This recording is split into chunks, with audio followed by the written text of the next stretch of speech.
मंडळी आपण याला एकदम गोड योगायोग म्हणू शकतो, कारण की आम्ही जेजुरीत इतक्या वेळा येतो, पण रक्षाबंधनच्या दिवशी या तिघांची भेट होणं म्हणजे सगळ्यात भारी गोष्ट. नसलो तरी आपण मोकर लोड पडवतो, तिथं काय विषय नाही. त्यानंतर मग मामा म्हणलं चला आपण जाऊया साईटवर, थोडंसं काम आहे, POP वाल्यांची जरा कामं खोळांबलेत आपल्यामुळं, तर आपण आपली कामं करून टाकू.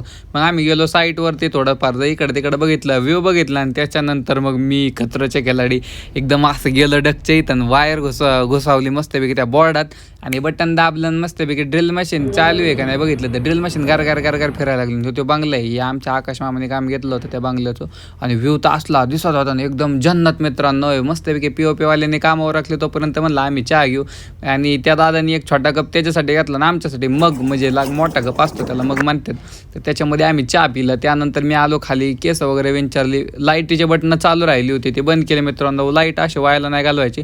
आणि ह्या ब्लॉग कसा वाटला नक्कीच सांगा, यश सबस्क्राईब करा. जय हिंद, जय महाराज.